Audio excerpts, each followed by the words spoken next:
Nel 1896, tratto dalla raccolta I Pitocchi, Berto Barbarani, poeta veronese, scrive lo struggente capolavoro de I va in Merica, che descrive tutto il dramma della grande emigrazione veneta verso l'America della fine dell'Ottocento, quando, a causa delle onerose tasse imposte dal nuovo Stato, le nostre genti si ritrovarono in miseria e disperazione.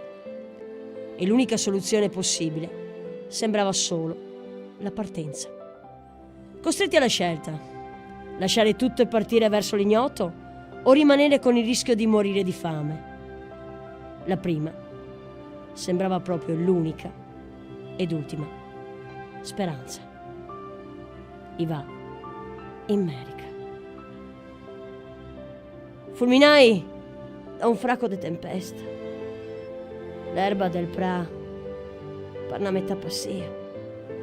Brusà a vigna da mai a tia, che non ha 6 anni mai de pestà.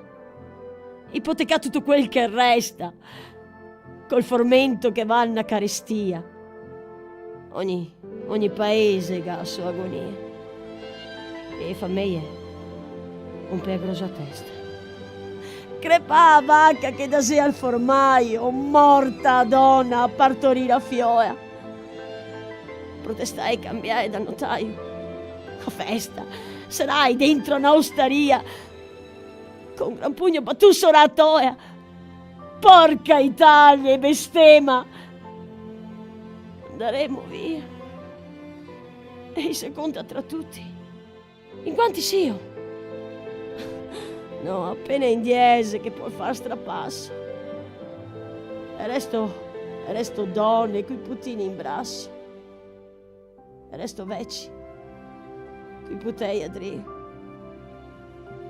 Ma a star qua non se magna, par Dio, bisognerà pur farlo, sto gran passo.